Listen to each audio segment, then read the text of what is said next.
All right. Good evening, everyone, and thank you for joining us for tonight's session, or this afternoon if you're on the West Coast. Scholarships, finding free money for college. My name is Ed Recker. I am with Sallie Mae. I'm a relationship manager with Sallie Mae. First and foremost, thank you so much for joining us. And second, we apologize for the delay. We were having some audio issues, so I sincerely apologize for that, but I really appreciate you sticking with us. We're getting started a little bit late here, but we're happy that you joined us and glad you stuck with us. So again, tonight it's all about scholarships, and we're going to touch on a couple of the other topics that are really strongly related to it because it provides a good foundation as well. But we really want to talk about scholarships and finding that free money for college. So again, some of the things we're going to learn about today. College costs and how scholarships help. So first and foremost, got to know how much college costs, set those expectations, and how scholarships can help you with that. We're also going to learn about calculating financial need with the FAFSA, or the Free Application for Federal Student Aid. So again, really important to be able to know that as we continue down the path of finding free money. And then, of course, the main topic for tonight, finding and applying for scholarships and grants. So we want to make sure that we're able to identify how to find that free money and how to apply for it, how to really maximize your ability to get it. Importance and ease of scholarship search engines. So we're going to talk some about that as well. How to create a winning scholarship essay. So, it's one thing to be able to find scholarships, to be able to identify good ones that are good fits for you. But it's a whole nother thing to be able to really create a winning scholarship essay to help you secure as much free money as you can. And then lastly, some tips on applying for scholarships. So again, this is all about finding it and hopefully helping you secure as much of that free money as you can. So we're going to start off with, as I said, we want to hit some foundational stuff. So first and foremost, we want to talk about paying for school and how scholarships can help. And in order to do that, we really need to better understand how much the average college costs. So keeping in mind this information, two things. One, it's a little bit dated because anytime we start talking about college cost, it's always going to be what I would call lagging indicators. So it's schools, colleges, and universities report this later in the cycle. So we get it, and it's usually a year old, which this is the case. So what's the average cost of college? And again, this is average across the nation. So keep that in mind as well. It may be less, it may be more. And we're also talking about cost of attendance, which we're going to explain that a little bit more in just a bit. So average cost for a two-year public college is just under $19,000. A four-year public college or university that's in state is just over $27,000. A four-year private college or university is just under $56,000. And then if we look at those public institutions again, but if you're looking to attend an out-of-state state institution, you're talking about just over $44,000. So again, this is cost of attendance, and cost of attendance is important because it's the first part of the financial aid calculation. A student may receive financial aid, which is awesome. I mean, that's what we're talking about tonight. And that includes free and borrowed funds. So, we already touched on scholarships and grants. That's the free money, but then also loans. So that may be included in any financial aid amount. So keep that in mind. What we're talking about right here on this slide is what we would kind of refer to as the sticker price. And it's important that you avoid that sticker shock. Cost of attendance. So what we have posted here, this isn't necessarily what you're going to pay. So keep that in mind as you start down that path of looking at colleges and universities. Any published price you see, odds are is going to be that cost of attendance, and it's probably not what you will actually pay. So now let's talk about the sources of funding that families relied on to cover the cost of education. So what you're seeing on the screen here is the various ways that, again, your average family pays for a college education. On the right, you're going to see 6 funding sources that families can use. So So if we start off with parent income and savings, student income and savings, parent borrowing, student borrowing, relatives and friends, and then scholarships and grants. Those are all things that students and families use to help pay for school. And scholarships and grants, that's free money. And that's what's in that coral or that kind of red color. Family resources are in the blue. So as I said, parent income and savings and so forth. So in academic year 21-22, so again, data is just a little bit old, but still incredibly relevant. Families' out-of-pocket contributions covered more than half of college spending, so about 54%, while scholarships and grants covered about half of the remaining, so 26% on average. Borrowed funds, so we're talking about student loans or parent loans, covered 18% of college costs, and the remaining 2% being covered by relatives and friends. And over the last couple of years, family used similar strategies to pay for college. So even though the percentages haven't shifted significantly. So pretty much what you're seeing, this has been an ongoing trend. This is how families and students tend to pay for college year in, year out. So we just talked about the average cost of attendance and how the average family pays for college. Now let's talk about the free application for federal student aid, or the FAFSA, and calculating financial need. So the free application for federal student aid, or the FAFSA, is available on October 1st of each year. And that's important for a multitude of reasons, but we also want to really stress that if you don't get it done right away on October 1st, it's never too late. We always encourage folks to complete the FAFSA. The FAFSA is used to determine eligibility for all federal student financial aid programs and most state and college aid programs as well. Most will require that information.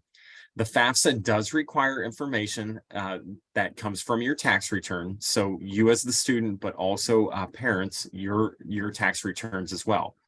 And families that are completing the FAFSA for the upcoming academic year. So if you're looking to attend college or university starting in the fall of 2023, you will use your 2021 tax return.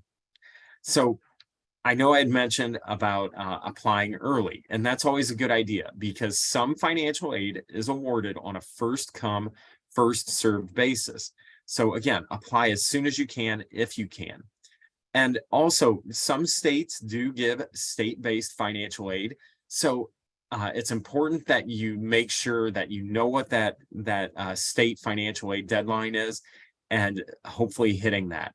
Also keep in mind though, if you miss it this year, that doesn't mean you miss out forever. So FAFSA opens every year on October 1st. Make sure that even if you haven't filled out the FAFSA up to this point, if you're plan on attending again next year, October 1st, again, you have to fill it out every year. So once you fill out the FAFSA, people are always asking, so what happens after that? So after you submit the form, you can check the status of your FAFSA immediately. So the status will be one of the following statuses. So there are a handful of them. So number one, if it says it's processing, this means the application is still in process. That typically takes 3 to 5 business days to process. So you've submitted it, the U.S. Department of Education has it. They're processing it. It usually takes 3 to 5 business days until it's actually done. Processed successfully. So this is another one of those statuses. This means it's complete and no further action is needed by you. Another status would be missing signatures. So pretty self-explanatory. You have to sign the FAFSA electronically. The application needs those required signatures. So the student definitely, and in most cases, a parent will need to sign it as well. And then the last status is action required. So if you see this, you'll need to contact your school, so the college or university that you're applying to help resolve any issue. So once you get through that part of it, if your status is processed, you're in good shape. The next thing you're going to want to do is review your student aid report. And sometimes financial aid folks will refer to this as a SAR. This is a summary of the data you submitted on the FAFSA. So just think of it as like a FAFSA transcript. It's everything you put on the FAFSA. That's all your SAR is. That's all your student aid report is. This will arrive within 3 days to 3 weeks after you submit your FAFSA. So it's usually closer to that 3 days than it is 3 weeks, but they always like to give a window. And this will come via the U.S. Department of Education. What they'll actually do now is they usually send you an email letting you know that your student aid report is available and that you can log into studentaid.gov to view it. We do recommend that you review it carefully to make sure you didn't make any mistakes. And if you need to, you can make necessary corrections after you submitted it. So also, please note that the student aid report will not tell you how much financial aid you'll receive. So keep that in mind. Just because you receive a student aid report and just because it says it's been processed doesn't mean that we're done. That ultimately happens at the school, and we'll get to that in just a little bit. Also, if you've used the IRS data retrieval tool, so this is a handy way in which you can import all of your financial information straight to the FAFSA as opposed to having to pull out any tax forms.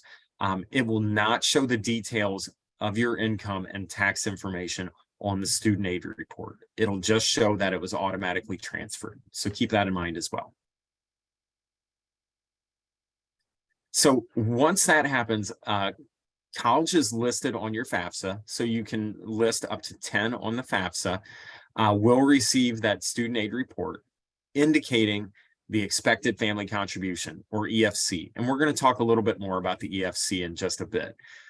They use that information on the application and the EFC to determine your financial need and will send you a financial aid offer indicating how much financial aid you're eligible to receive and what types of financial aid as well.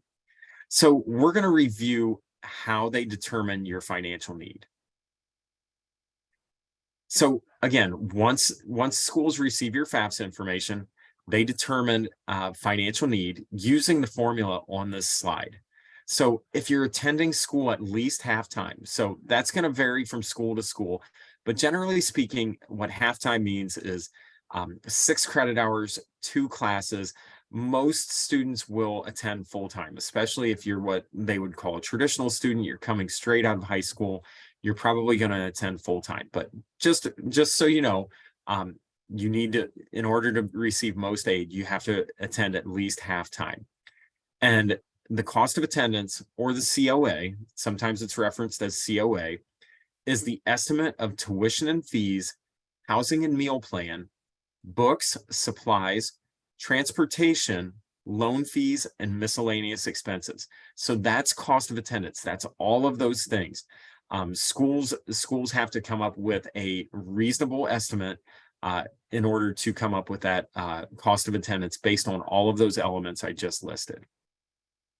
The expected family contribution, or the EFC, is an index number that college financial aid staff use to determine what types and how much financial aid you'll receive if you were to attend their school. The information you report on your FAFSA is used to calculate your EFC. Also, please note that the EFC is not the amount that the student or the family pays. That's a big thing to remember. Think of it as a guidepost. It's based on a federal formula, and it helps determine what types and how much aid you'll be eligible for at that particular school. So we've talked about COA, we've talked about EFC. How do those work together? So the college subtracts your EFC, your expected family contribution, from your cost of attendance, or COA, to calculate how much need-based federal aid, such as grants, loans, and work study, college estimates the student is eligible to receive. Your EFC does not vary from college, but the amount of aid your family is eligible to receive will vary by college based on each school's evaluation. So I always like to use the example, whether it be a 2-year community or technical college, a 4-year state institution, or a 4-year private institution, that EFC is going to be the same no matter what school you attend, no matter what school you're looking at. Now, with that being said, there will more than likely be different financial need associated with those schools. So this slide shows some examples of how schools will determine financial need. So you'll notice that the expected family contribution, or the EFC again, it stays the same no matter what school you attend. These examples also show how, although the EFC stays the same, the cost of attendance does not, and that changes the financial need. So the same student has a very different financial need at the 3 schools in these examples, and kind of using what I was kind of throwing out earlier. It may be a 2-year community or technical college, 4-year public, 4-year private, because they all have very different costs of attendance.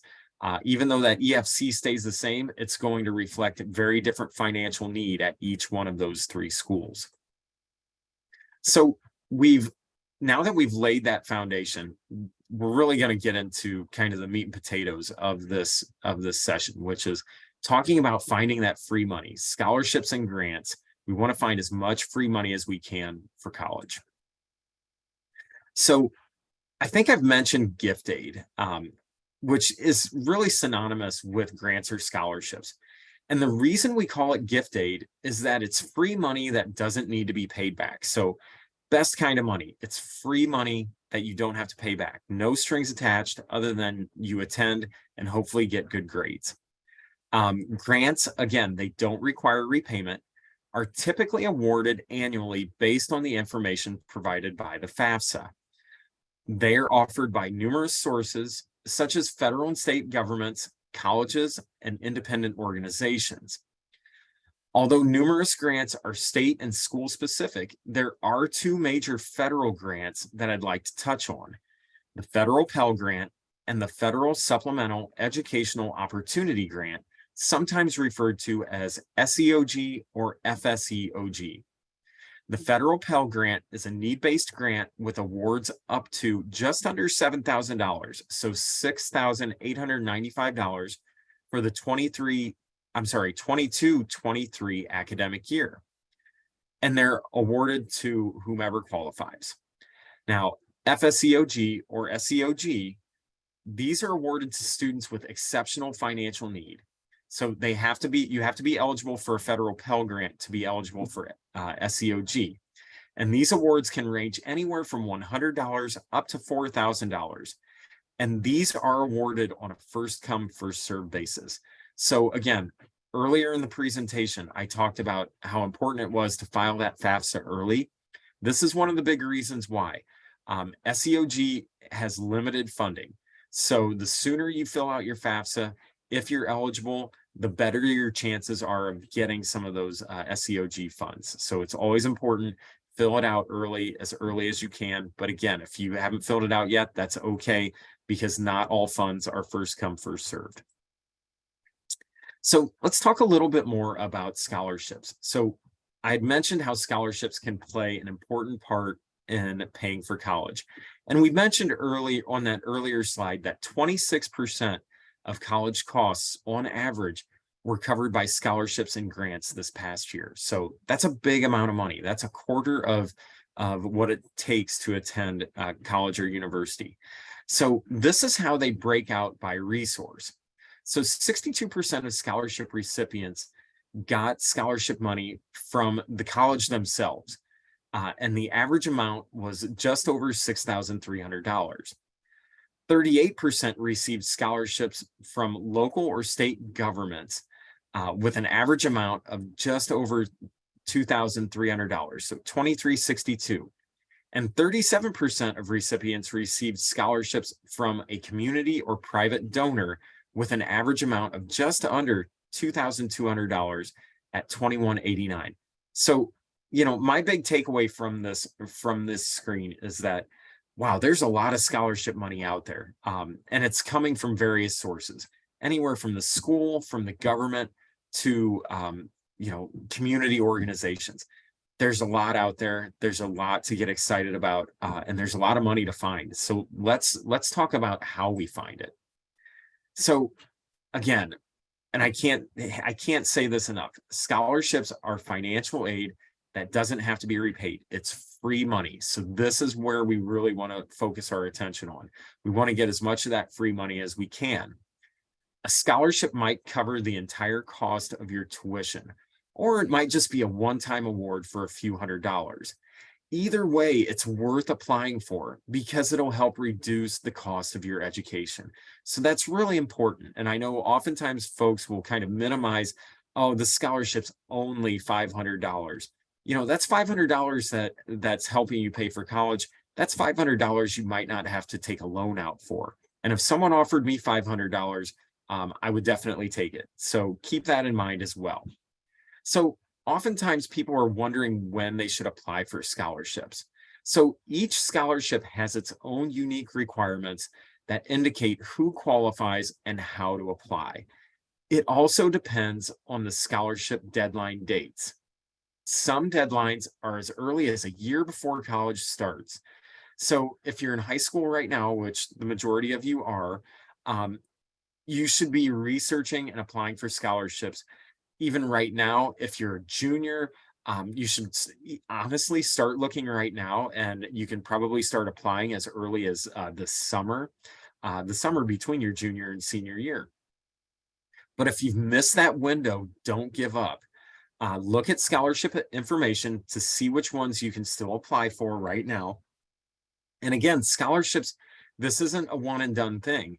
So if you missed a deadline this year, they're going to offer more than likely that same scholarship next year. And as long as you meet the requirements, you can apply next year. So speaking of applications, how do you apply for scholarships? So again, each scholarship has its own requirements. The scholarships websites should give you an idea of who qualifies for the scholarship and how to apply. Make sure you read the application carefully, fill it out completely, and meet the application deadline date. So again, really important, always be looking, always be paying attention to those application requirements and deadline dates so that you can maximize your ability to get as much free money as you can. One of the most common misconceptions about scholarships is that they're only for the elite. And gang, I'm old, okay? I'm just gonna own that. I'm an older guy. But when I went to school, same.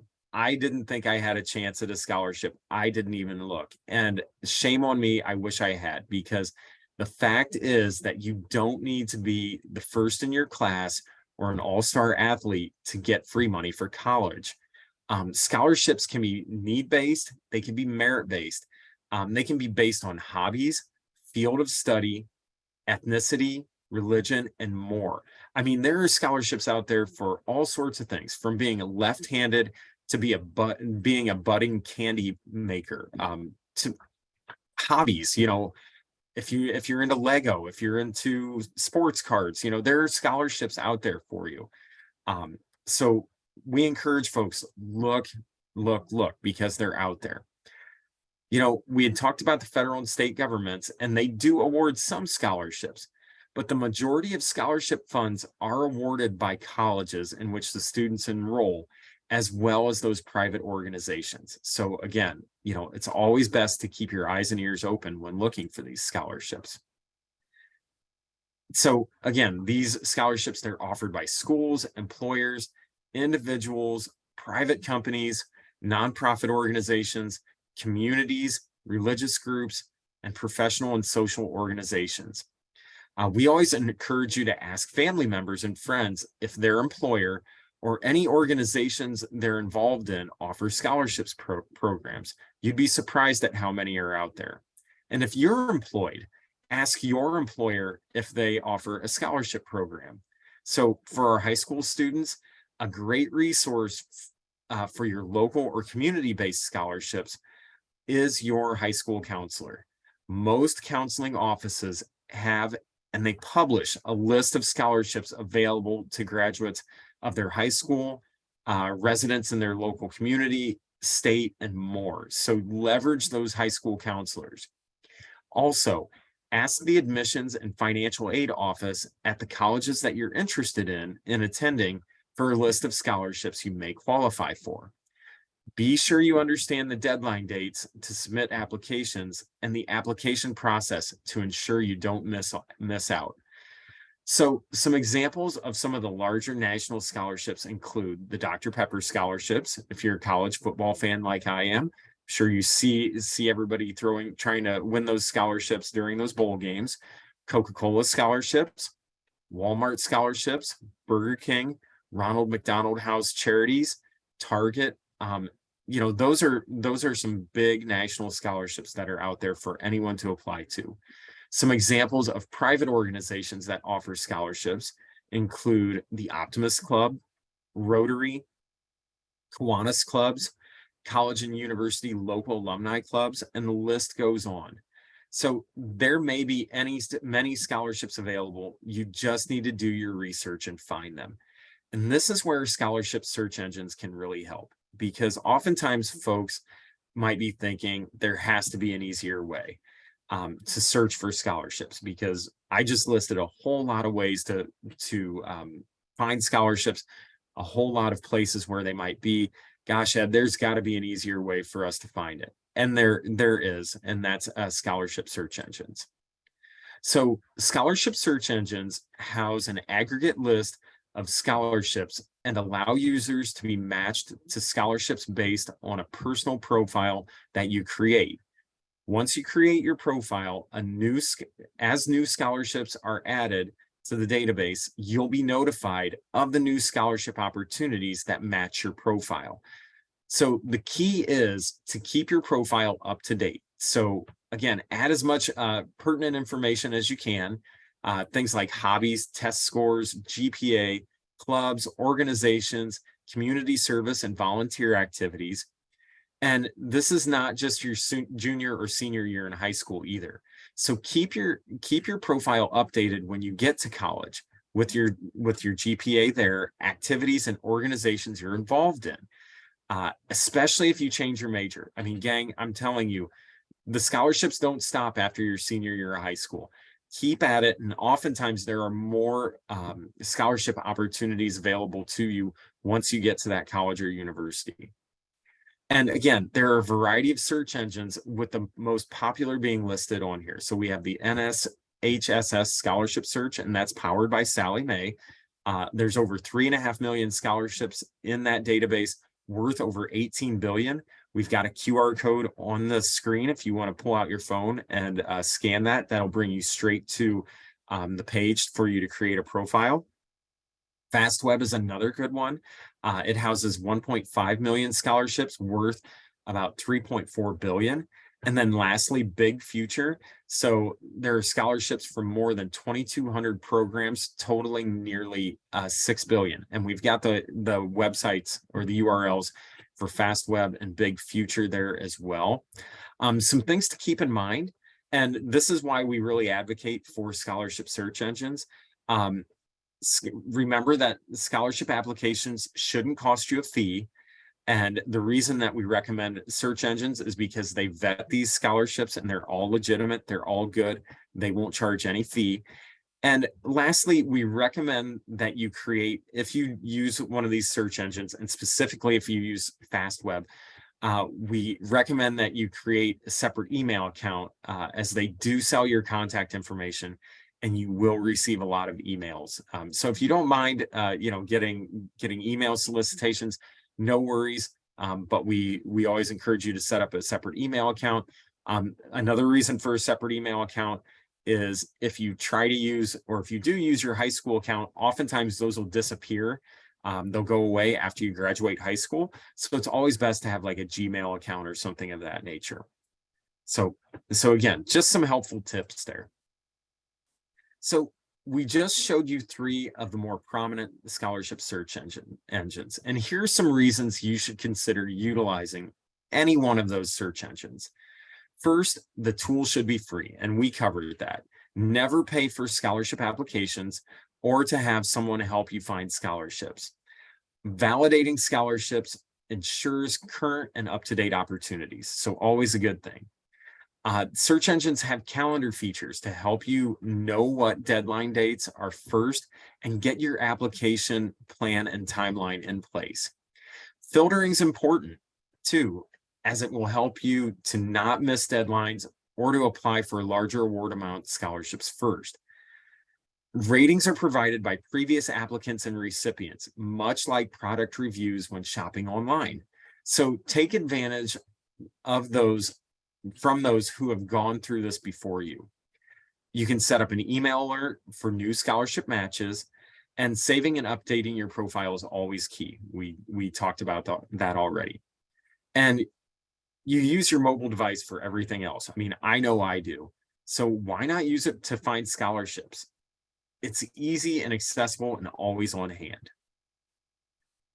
So in building your profile, you tell the tool all about yourself so that it can go out and check the database for scholarships that you're a good match for. Students can register for free, enter interests, activities, and groups, and get matched with over 3.5 million scholarships worth a collective $18 billion. And this is specific to the NSHSS scholarship search powered by Sallie Mae. So the scholarship search helps students create detailed profiles so they'll match the most scholarships. The more detailed the profile, the more effectively scholarship search can match a student's interest to appropriate scholarships. And Sallie Mae saves and stores all detailed profile information for future reference. So other scholarship search engines require registrants to fill out a new profile every visit, which can be really frustrating to anyone who's busy. So keep that in mind as well. You can set up a personalized account alert. Again, we had mentioned this to notify you when a new scholarship opportunity matching your profile becomes available.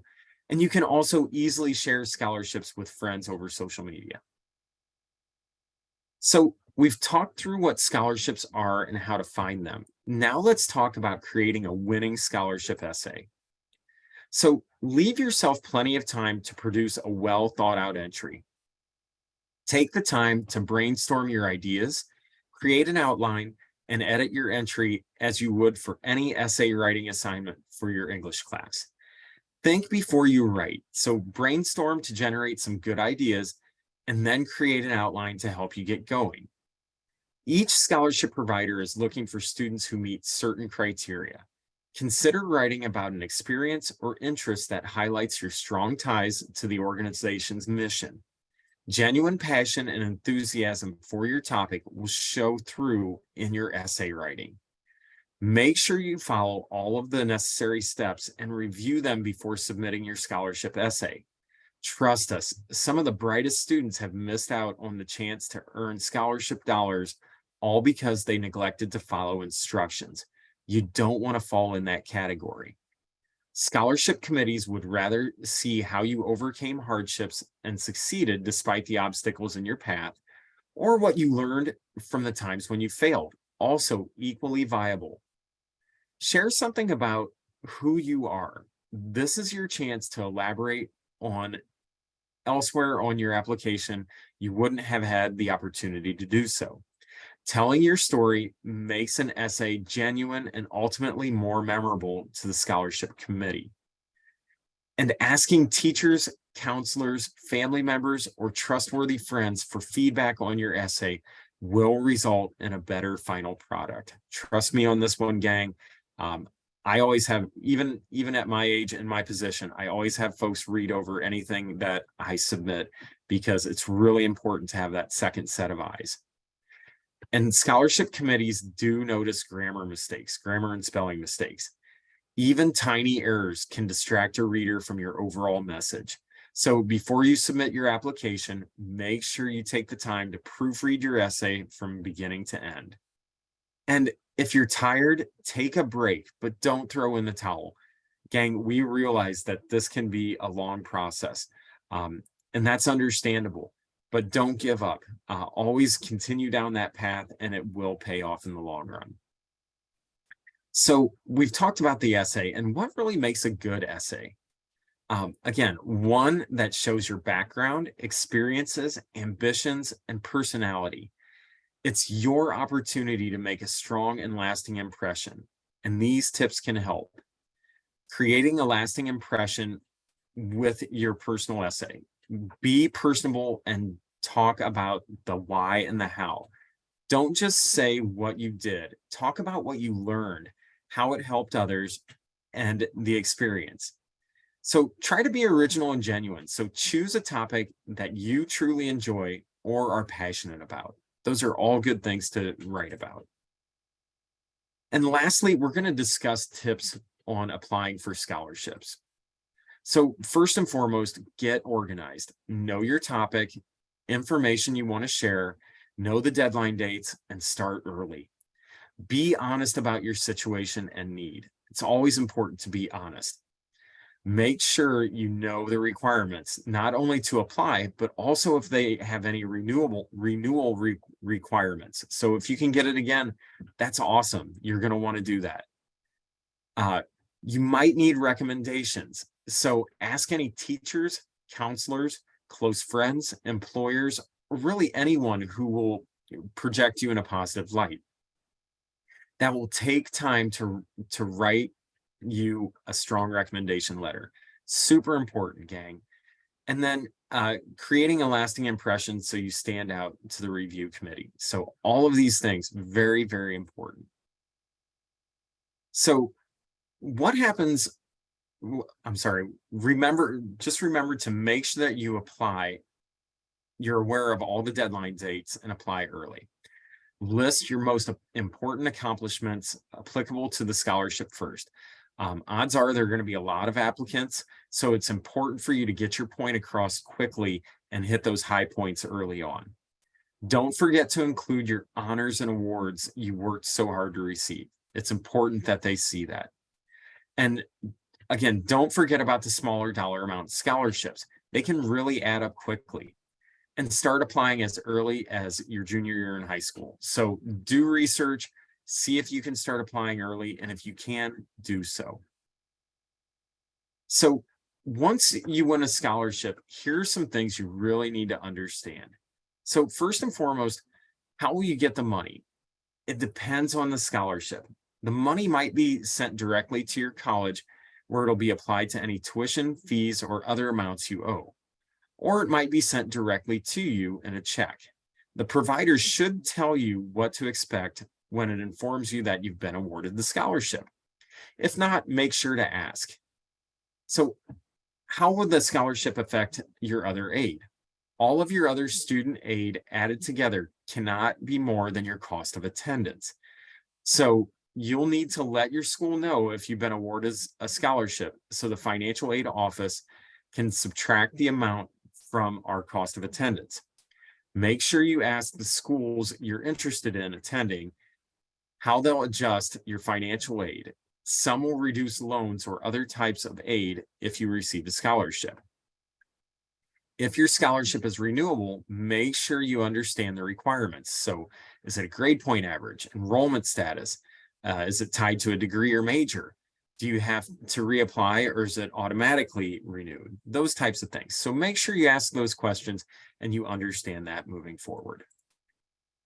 So gang, that ends the formal part of our presentation. Again, we have a QR code up for the NSHSS scholarship search. I'll give you a moment to take out your phone and scan that QR code so you can access the scholarship search. While you do that, I'm going to take a drink of water. We're going to move forward, and then we're going to answer some questions you may have. So scan the code. I'll give you a moment. We're going to move forward. And if you have questions, I believe there's a Q&A feature in the chat. So we'll move forward with that.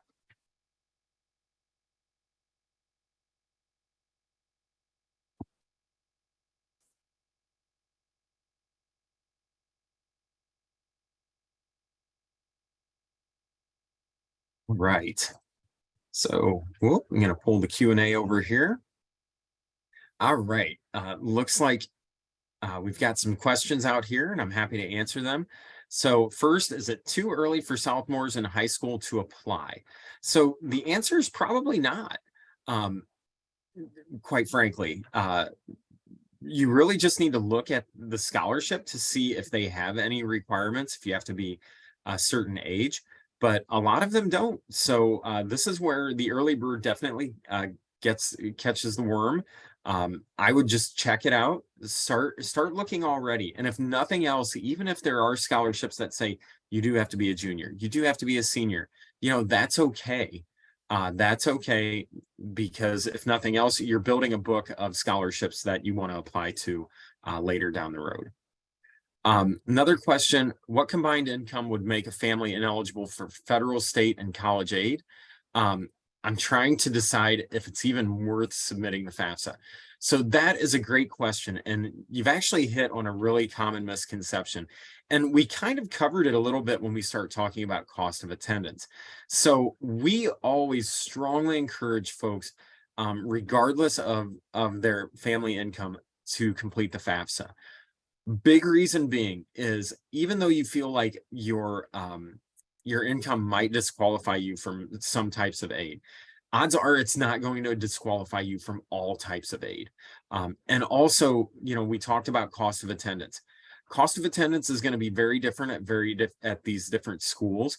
So even if it disqualifies you from some types of aid at a particular school, it may not at another one. And also, a lot of schools, a lot of organizations, they're going to require that you complete a FAFSA. So regardless of what that EFC number is. So strongly encourage you to, no matter what, complete the FAFSA. Strongly encourage that. Also have a question here. If you're on your phone right now, that's an understandable problem. You can't scan that QR code. My understanding is we are recording this, so you can always go back to the recording. But I also believe that there is the link to the scholarship search is on the NSHSS website as well. So you should be able to access it there. Another question: some scholarships says not eligible for program. What does that mean? I'd have to really kind of look and see what exactly that is referring to. So my apologies. I'm not sure that I can really answer that. Off the top of my head, it may mean that it's specific to a certain major or program. So that might be the case. My apologies. I wish I could give you a more detailed answer to that. So hopefully that helps. But if we can provide some more context, gang, the folks at NSHSS, if there are any questions that we don't get to, they can forward them to me. I'm happy to answer those offline and get back with you after the fact. So another question is, what's the maximum scholarships you can apply for? Because I talked about financial aid. Honestly, gang, and I love this question, there is no limit to the number of scholarships you can apply for. So I always tell folks, if I have a 9-year-old daughter, her summer job between her junior and senior year is going to be applying for scholarships. And I can also tell you, before I worked at Sallie Mae, I was the director of financial aid at a couple of different schools. You could tell students who really took scholarship searching seriously, because those were the ones that, outside of what the school was giving, they were getting $4, $5, $6, $8, $10,000 in scholarships coming in. And oftentimes they weren't like huge dollar amounts. It was $1,000 here, $500 there, so forth and so on. But they really took it seriously. And these are the folks that had minimum to no loan debt, because they really took searching for those scholarships very seriously, and they wanted to get as much scholarship money as they can. So I always say the sky's the limit.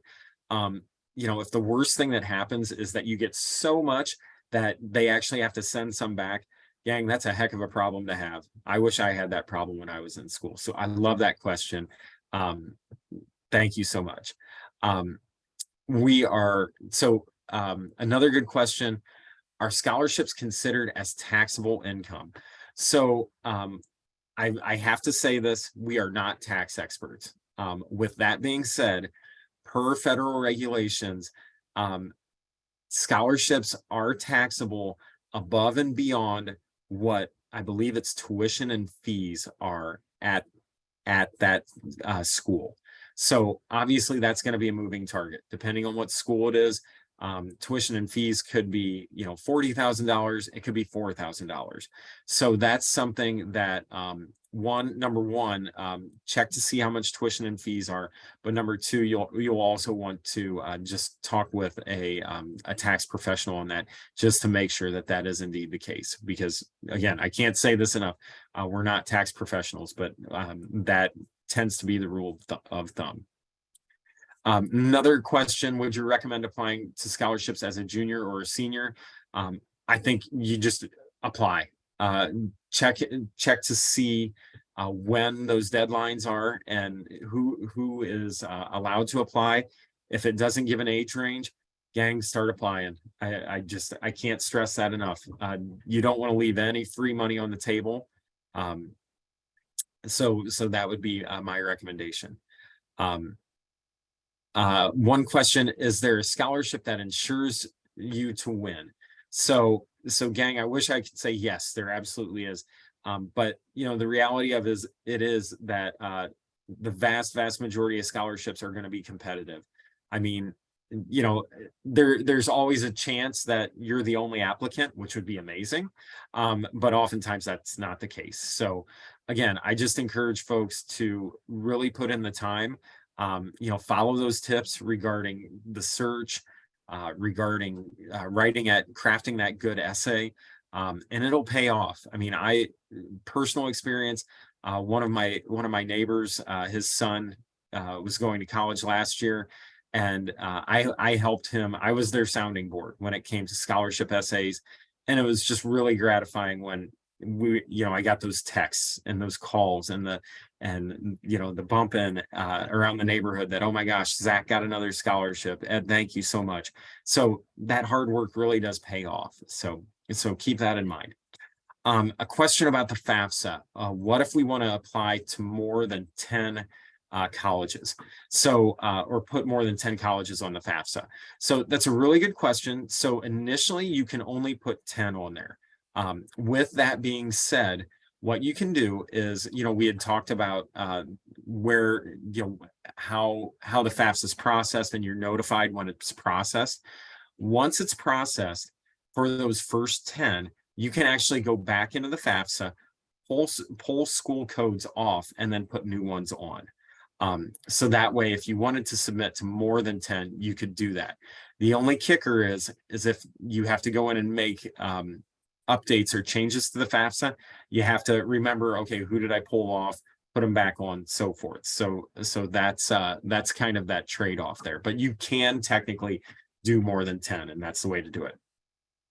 So another question: do I have to fill out the FAFSA to get a scholarship? We did touch on this a little bit. Not necessarily, but we do always encourage it because there are some that will require it. Most of the time, those scholarship applications will outline FAFSA required. And what they usually do is, through a secure portal, they'll ask you to upload your student aid report. So it'll let you know ahead of time. But again, this is another reason. And gang, I know that sometimes people don't want to do the FAFSA. I get it. But another reason why we strongly encourage fill out that FAFSA. So we've got a question: is there a significant limitation to students under their parents' working visa? We have a student that isn't considered a permanent resident,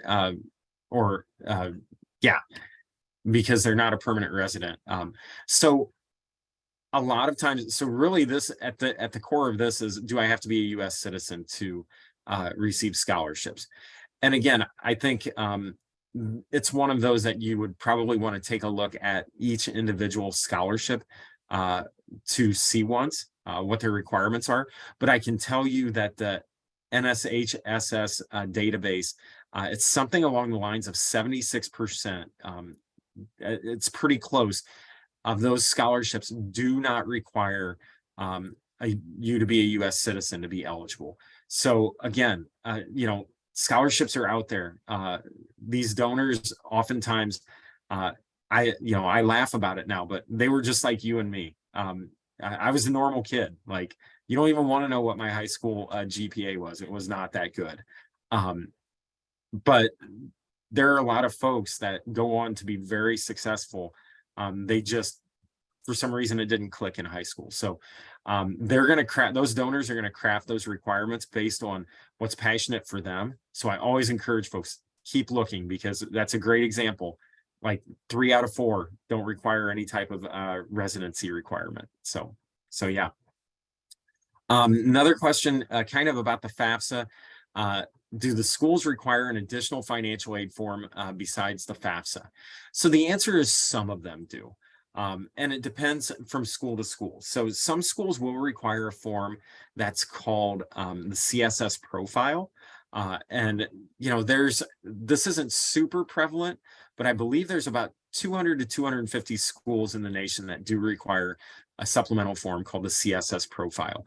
They will let you know that at the time of application. So that's something that you'll just want to just kind of touch base with the school's admissions office and or financial aid office.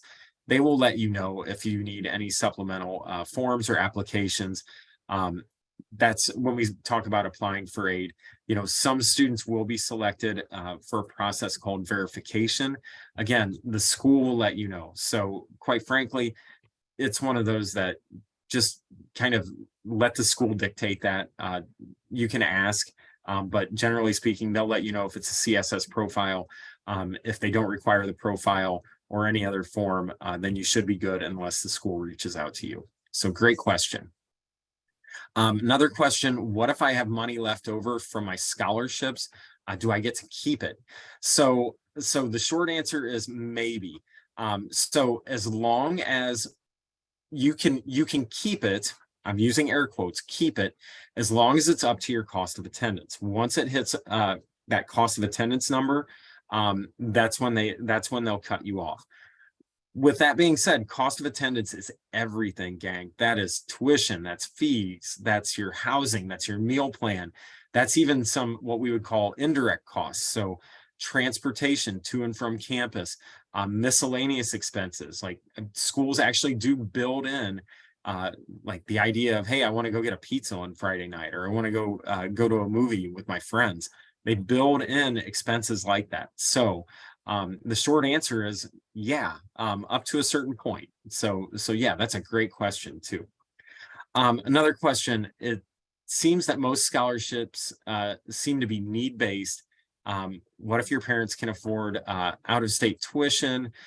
So actually, I would actually push back on that. That most scholarships are, even though some of them do have a need element, most scholarships are based on some type of skill or talent or interest. Oftentimes it doesn't have a lot to do with need.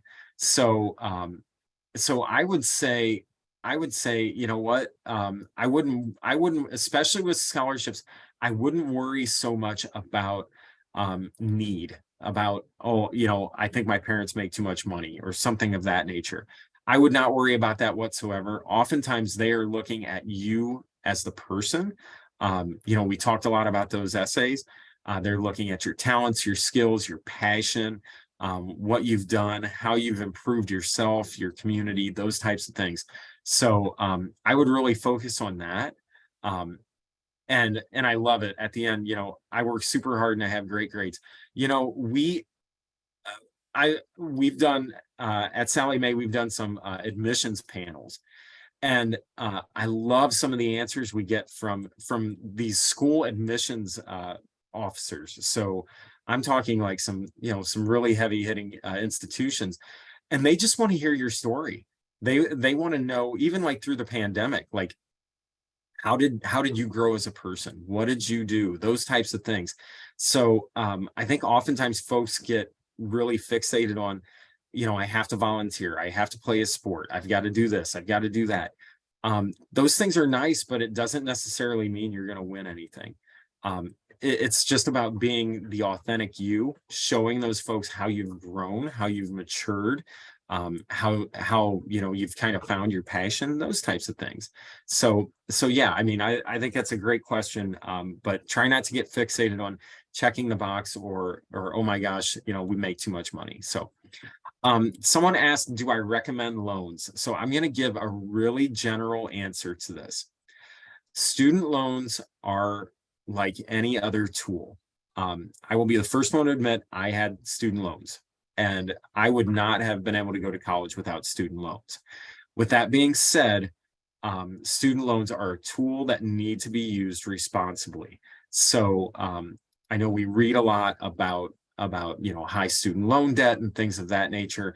There are some things that you really need to consider when taking out student loans. First and foremost is, how much do I need to borrow? We always want folks to borrow responsibly. We also want folks to potentially look at, how much is it going to cost me in terms of loans to attend a particular school, and what that looks like in terms of my potential starting salary in the field that I'm looking at. So those are all things to keep in mind. I'm not going to sit here and say that loans are good. I'm not going to sit here and say that they're bad either. I think it's very personal. I think you need to do that personal assessment and just make sure that you're taking a look at some of those factors and making sure that it's a good choice for you. So another question specifically about the FAFSA, about SSI, which isn't taxable. Does she need to fill out a FAFSA as well?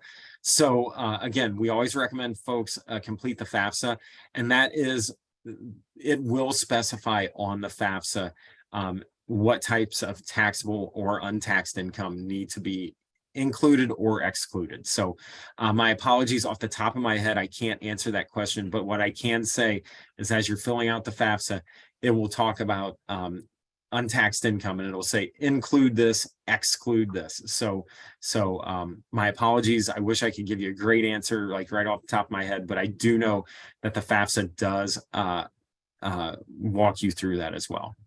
The similar part of that, an emancipated adult and a legal guardian. So that I can answer. So as long as she's an emancipated adult and there is no legal guardianship, again, that student would be considered independent, so no parental information would be needed.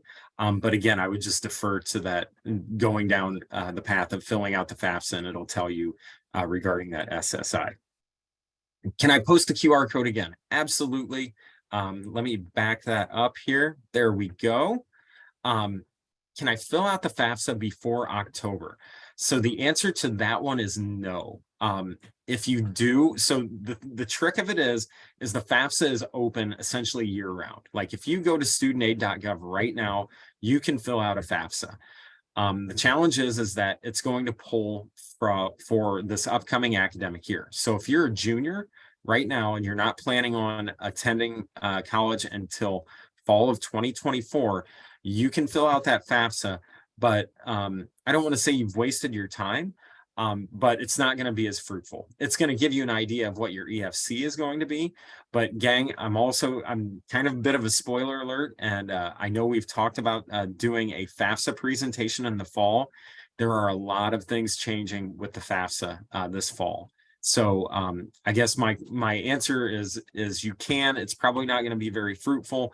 And I would encourage you to just kind of keep your eyes open, because we're going to do a FAFSA workshop later in the fall to get you more information about all the changes on the FAFSA, because there's a lot changing, and a lot of the things that when it comes to EFC and formula and things like that, it's going to be different. So yeah.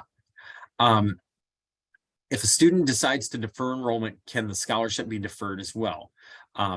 That's a great question. And my answer, I apologize, it's not going to be cut and dry. It's going to depend on the scholarship. So oftentimes, if it's a scholarship at the college or university themselves, I encourage you to reach out to that college or university and let them know what your plans are. And oftentimes they will allow you to keep that scholarship as long as you don't enroll at any other school. Once you enroll in another school, they may consider you a transfer student, and then it might change the game. With private organizations, again, it's something that you'll want to reach out to them and see if they're willing to do that. It's just going to depend on the organization. So great question. Next question, from your experience, are most scholarships based on GPA or standardized test scores? So I will say that most scholarships in my experience, they aren't based on it, but they do have a minimum. And most of the time it's a minimum GPA. So I'd like to think that scholarship providers were kind of ahead of the curve when we start talking about test optional. A lot of the scholarships, I would say the vast majority, they're gonna require a minimum grade point average. And to be honest, folks, oftentimes those GPAs, I'm going to tell you what my high school GPA was. It was a 2.7, most of them, they're going to be like a 2.5 or a 3.0 minimum. Some of them are going to be, 3.5 or higher, but there are a lot that, again, these scholarship folks, they're looking at the holistic you. They want to see potential, they want to see growth, and they know that grades aren't necessarily the end all be all. So I would say check out each scholarship individually, but most of them, I would say the vast majority of them, especially the private ones, they don't require a standardized test score, and they will want to see your GPA, but they just to make sure that you're hitting that minimum threshold. All right. Let's see. My daughter says the SAT is not necessary. She has a 4.1 weighted GPA, unweighted 3.8. Should she take the SAT? I'm not going to be able to say yes or no to a standardized test. I think that really just depends on the student and what their situation is and what their goals are. From a scholarship perspective, again, a lot of them don't necessarily require it. Similar with admissions anymore. When we start talking about college admission, a lot of these schools are either test optional or test blind. And I'm encouraged to say that they really mean that. So I guess the short answer is, it just kind of depends how comfortable you are with taking that test. I don't think it can hurt. I think it can only help, depending on what the end goal is. We actually did a virtual event with a high school counselor, fantastic high school counselor, who moonlights as a college advisor, or like almost like a college consultant. So someone who helps students get into their kind of dream schools. And it really is, it's given that so much now is test optional, things of that nature, that a quote unquote bad standardized test score, if you don't feel like it's going to help you, then don't submit it. Period. End of discussion. Don't submit it, and they're going to look at everything else. And if you feel like it'll help you, go ahead and submit it. So I think it's kind of a no-lose situation there. Yeah. And then going back to my apologies, not an emancipated minor, but again, if it's a legal guardianship, again, that is one of the questions on the FAFSA for being an independent student. So as long as that student is in a legal guardianship, that is considered, the student is then considered independent and would not require any type of parental information or information of that legal guardian. So, goodness, y'all had a lot of great questions here. Last call, I think we're all caught up. Any other questions for me tonight?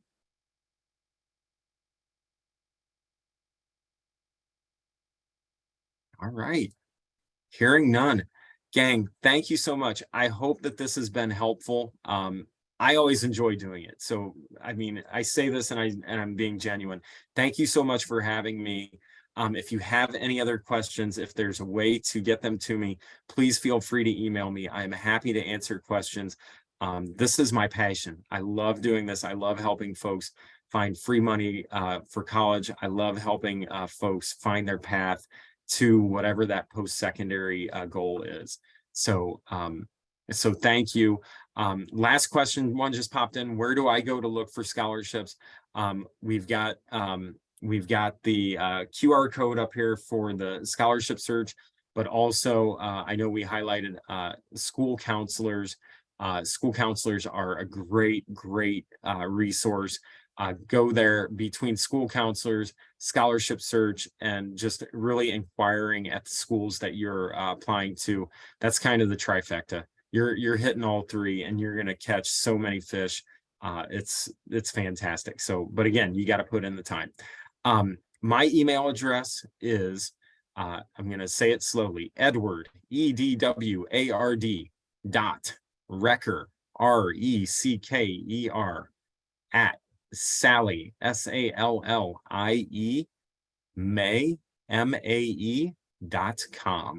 And again, feel free to email me, gang. Happy to answer questions. Like I said, I love this. This is my passion. They pay me to do it. I wake up every morning thankful that I get to help folks. So thank you. Repeat it again. All right. Edward, EDWARD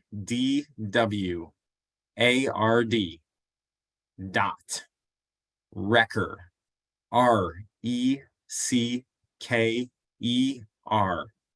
at Sallie, SALLIE,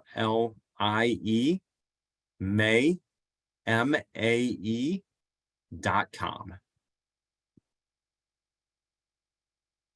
All right. Gang, thank you again. Really appreciate it. I hope this was helpful. I hope it was informative. Yeah, and thank you again. Appreciate it. Everybody have a great night. Thank you so much.